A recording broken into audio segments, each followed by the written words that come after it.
26 to 25 26 اور 24 اور 25 آیتیں مبارکہ پڑھی تھی سورۃ الاحقاف کی، اور موضوع یہ تھا کہ بادل کی شکل میں عذاب کے آثار دیکھ کر قوم عاد کا خوش فہمی میں مبتلا ہونا، یہ ہم نے آج پڑھنا تھا۔ تو موضوع بڑا دلچسپ ہے، اور جو پرانی قومیں گزری ہیں ان قوموں میں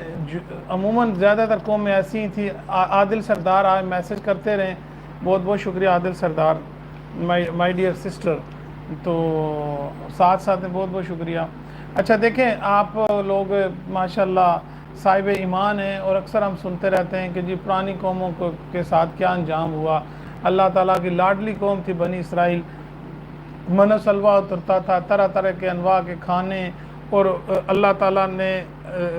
جو پابندیاں لگائی تھیں، اور پابندیوں کا مقصد ہی یہی ہوتا ہے، جیسے ہم لوگ بھی دیکھیں روزہ رکھتے ہیں، سب کچھ نباتات اور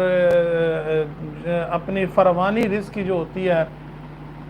چاہے وہ نباتات کی فارم میں ہو، پھلوں کی فارم میں ہو، یا کچھ انسانی جو غذائیں ہیں ان غذاؤں کی فراوانی ہوتی ہے، تو ہم روزے کی حالت میں کیا کرتے ہیں کہ صبح سحری کے ٹائم کھانا کھا کے، سحری کر کے مغرب کی نماز تک بھوکے رہتے ہیں۔ کیوں کہ اللہ تعالیٰ تربیت فرما رہے ہوتے ہیں کہ بندے دیکھو، اور فرشتوں پہ بھی وہ اللہ تعالیٰ فخر سے بیان کرتے ہیں، اور میسج بھی یہی ہوتا ہے کہ جی میرا بندہ سب کچھ ہونے کے باوجود، طرح طرح کی انواع کے کھانے سب کچھ ہونے کے باوجود، اور کوئی دیکھ بھی نہیں ہوتا تو وہ کھانے سے ہاتھ کھینچے رکھتا ہے، ہر اس حلال کام سے جو کہ روزے کی صورت میں منع ہے، صرف اس لیے میری رضا کے لیے کہ میرا حکم ہے کہ نہیں کھانا، روزہ رکھنا ہے، اور اسی لیے اللہ نے فرمایا کہ روزے کے میرے لیے میں اس کی جزا دوں گا۔ تو یہ ہمارا ایک تربیت ہے آپ صلی اللہ علیہ وسلم نے، اور روزہ جو تھا ہمارے سے پہلے جو قومیں تھیں ان پہ بھی فرض کیا گیا تھا۔ اب بات کرنے کا مقصد ہے کہ پھر بنی اسرائیل کو دیکھیں تو بنی اسرائیل کو اتنی نعمتیں دی گئی ہیں، مگر وہ ناشکری قوم تھی۔ اس نے پھر وہ دیکھیں جب دریا میں سے مچھلی کے شکار کے پابندی لگائی گئی تو انہوں نے ہیلے بہانے سے، جو آج ہم اس ڈگر پہ چل پڑے ہیں، ہیلے بہانے میں ہمارا کوئی ثانی نہیں ہے، ہم بھی ایسے ایسے ہیلے بہانے نکال لیتے ہیں طرح طرح کے کام، اور غلط اور شریعت کے منافی کام کرنے پہ۔ تو وہاں بنی اسرائیل کیا کرتی تھی کہ دریا میں سے ایک پانی کا راستہ دیا، اور دریا سے باہر جا کے مچھلیوں کو